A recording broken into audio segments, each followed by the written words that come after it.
अस्सलामु अलैकुम वरहमतुल्लाहि वबरकातुहू। इन्नल हम्दलिल्लाहि नहमदुहु व नस्तईनुहु व नस्तगफिरुहु व नऊदु बिल्लाहि मिन शुरूरि अनफुसिना व मिन सय्याति अअमालिना। मन यहदिहिल्लाहु फला मुदिल्ल लहु व मन युद्लिल्हु फला हादिय लहु। अशहदु अल्ला इलाहा इल्लल्लाह व अशहदु अन्न मुहम्मदन अब्दुहु व रसूलुहु अम्मा बाद। या अय्युहन्नास इत्तकू रब्बकुमुल्लज़ी खलक़कुम मिन नफ्सिन वाहिदा व खलक़ मिन्हा ज़ौजहा व बस्स मिन्हुमा रिजालन कसीरन व निस्सा वत्तकुल्लाहल्लज़ी तसाअलून बिही वल अर्हाम இன்னல்லாஹ கான அலைக்கும் ரகீபா. எல்லாம் வல்ல அல்லாஹுவின் நல்லடியார்களே, நபிகள் நாயகம் ஸல்லல்லாஹு அலைஹி வஸல்லம் அவர்கள் மீதும் உத்தம சஹாபாக்கள் மீதும் சஹாபிய பெண்மணிகள் மீதும் முஸ்லிம்கள் மீதும் குறிப்பாக உங்கள் மீதும் என் மீதும் அல்லாஹுவின் சாந்தியும் சமாதானமும் என்றென்றும் நின்று நிலவட்டுமாக என்று பிரார்த்தித்தவளாய் எனது உரையை ஆரம்பம் செய்கிறேன். உங்கள் மத்தியில் நான் எடுத்துக்கொண்டுள்ள தலைப்பு நாவை பேணுவோம்.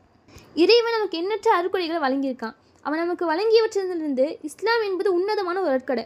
நாமெல்லாம் இறையவர்களின் காரணத்தினால தான் முஸ்லீம்களாக இருக்கோம். இல்லைன்னா நம்மளும் வந்துட்டு கல்லை வணங்கக்கூடியவங்களாகவோ இல்லைனா பல கடவுள் கொள்கையை வணங்கி கொள்கிறவங்களாகவோ இருந்திருப்போம். நரக நெருப்பிலிருந்து நம்மை காப்பாற்றக்கூடிய இஸ்லாம் என்னும் பொக்கிஷம் ஒரு நிகரற்ற வந்துட்டு அருட்கொடையாக இருக்குது. இஸ்லாத்துக்கு பிறகு அருட்கொடையாக இறைவன் நமக்கு தந்திருக்கிற நாவை குறிப்பிடலாம். அல்லாஹ் தஆலா தன் திருமலை சொல்லும்போது அலம் நஜஅல் லஹு ஐனைன் வ லிசானன் வ ஷஃபதைன், அவனுக்கு 2 கண்களையும் நாவையும் 2 உதடுகளையும் நாம் அமைக்கவில்லையான்னு சொல்லி அல்லாஹ் தஆலா தன் திருமலையில கேட்குறான். இறைவன் நம்ம கழிச்சிருக்க அருட்கொடைகளை சரியான முறையில் பேணணும். அப்படி பேணினாதான் நம்ம இறைவனுக்கு நன்றி செலுத்தும் முறையும் ஆகும். ஒரு அழகான பொருளை அன்பளிப்பாக தராரு, அதன் பயன்படுத்த வேண்டிய முறையில் பயன்படுத்தினாதான் அவர் அன்பளிப்புக்கு தகுந்த அர்த்தமாகும். அதையே பாவக்காயத்துக்கு பயன்படுத்தினா இறைவன் இடத்துல பதில் சொல்லி ஆகணும். அதுபோல் இறைவன் நமக்கு தந்திருக்கிற நாவை நன்மையான காரியங்களுக்காகவே பயன்படுத்தக்கூடியவங்களாக இருக்கணும். தீமையான காரியங்களை விட்டு நமது நாவை நம்ம தான் பாதுகாத்து கொள்ளணும். அப்போது தான் இறைவனின் கடும் விசாரணையிலிருந்தும் தண்டனையிலிருந்தும் நம்ம காப்பாற்றிக் கொள்ள முடியும். அல்லாஹ் தஆலா தன் திருமலை சொல்லும்போது உமக்கு அறிவு இல்லாததை நீ பின்பற்றாதே, செவி பார்வை மற்றும் உள்ளங்கள் ஆகிய அனைத்துமே விசாரிக்கப்படுபவைன்னு அல்லாஹ் தஆலா தன் திருமலையில குறிப்பிடுறான். நம்மளுடைய நாவுக்கும் விசாரணை இருக்குது அப்படின்றத இந்த வசனம் சந்தேகம் இல்லாமல் தெரிவிக்குது. எனவே நம்ம நாவை என்ன பண்ணணும்னா பேணக்கூடியவங்களாக இருக்கணும். இதே நமக்கு நாவை தந்திருக்கா அப்படின்றதுக்காக என்ன வேணாலும் பேசிடக்கூடாது.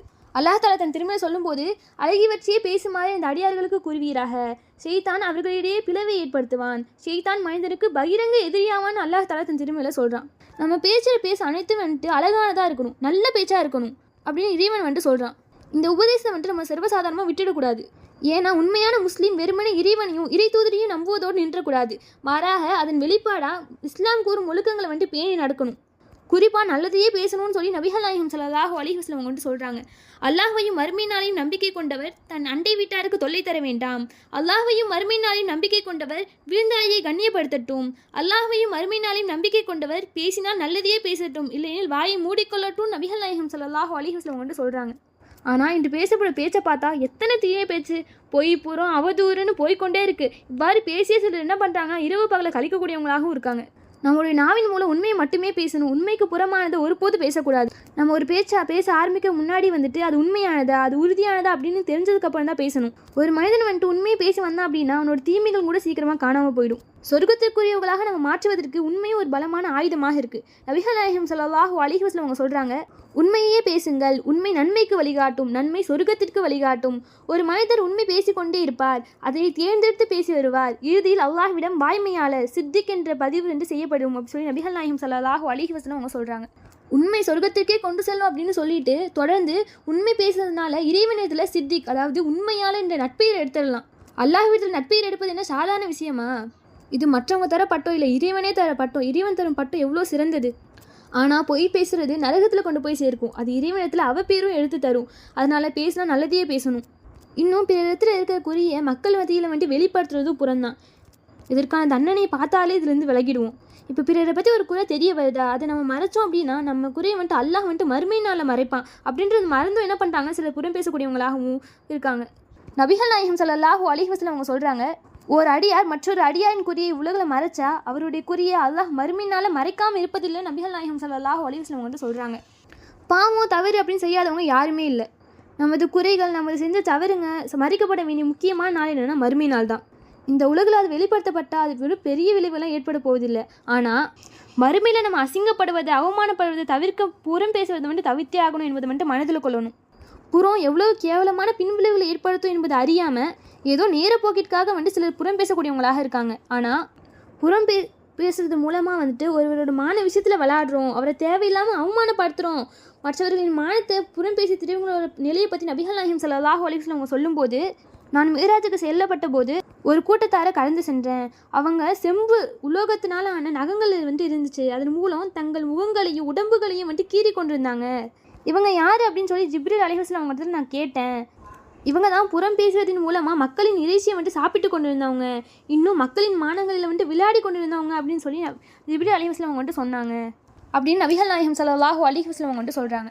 இன்னும் நபிகள் நாயகம் ஸல்லல்லாஹு அலைஹி வஸல்லம் அவங்க சொல்கிறாங்க, ஒரு அடியார் அல்லாஹ்வின் திருப்திக்குரிய ஒரு வார்த்தையை சர்வசாதாரணமாக அதன் பலன் பற்றி பெரிதாக யோசிக்காமல் பேசுவார். அதன் காரணமாக அல்லாஹ் அவரின் அந்தஸ்துகளை உயர்த்திடுவான். ஒரு அடியார் அல்லாஹ்வின் கோபத்துக்குரிய ஒரு வார்த்தையை சர்வசாதாரணமாக அதன் பின்விளைவை பற்றி யோசிக்காமல் பேசிடுவார். அதன் காரணமாக அவர் நரகத்தில் போய் விழுவார் அப்படின்னு சொல்லி நபிகள் நாயகம் ஸல்லல்லாஹு அலைஹி வஸல்லம் அவங்க சொல்கிறாங்க. இப்போ உதாரணத்துக்கு பார்த்தோம் அப்படின்னா, ஒருவர் தனது தந்தையை கோபத்தினால கடும் வார்த்தையினால ஏசிடுறாரு. பிறகு தான் செஞ்ச தப்பு தான் அப்படின்னு உணர்ந்து தந்தை இடத்துல மன்னிப்பும் கேட்குறாரு. அப்போ அவரோட தந்தை சொல்கிறாரு, இந்த ஆணையை வச்சுக்கோ அப்படின்னு ஒரு 10 ஆணையை கொடுக்குறாரு. உனக்கு கோபம் வரும்போதெல்லாம் இந்த சுவரில் ஒவ்வொரு ஆணையும் அடி அப்படின்னு சொல்கிறாரு. அவனும் தனக்கு ஒவ்வொரு தடவை கோபம் வரும்போது ஒவ்வொரு ஆணையும் அடிக்கிறான். 10 ஆணையும் முடிஞ்சிருச்சு. திரும்பி தன் தந்தைகிட்ட நீங்கள் கொடுத்த ஆணையெல்லாம் நான் அடிச்சிட்டேன் அப்படின்னு சொல்கிறான்.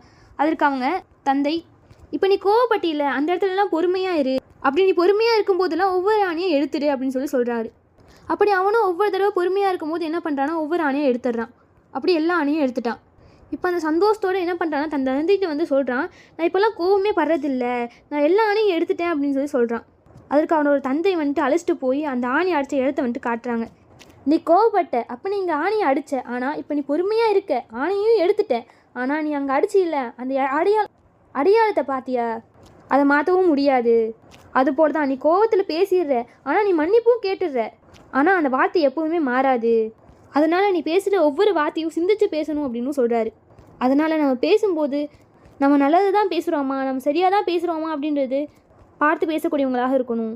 நம்ம பேசும் ஒவ்வொரு வார்த்தையும் சரியானதா என்பதை சிந்தித்து செயல்பட்டு ஈருலகிலும் வெற்றி பெறும் நன்மக்களாக வல்ல ரஹ்மான் உங்களையும் என்னையும் ஆக்கி அருள் புரிவானாக. வாஹித் அஹ்வான் அனில் அல்ஹம்துலில்லாஹி ரப்பில் ஆலமீன். அஸ்ஸலாமு அலைக்கும் வரஹ்மத்துல்லாஹி வபரகாத்துஹு.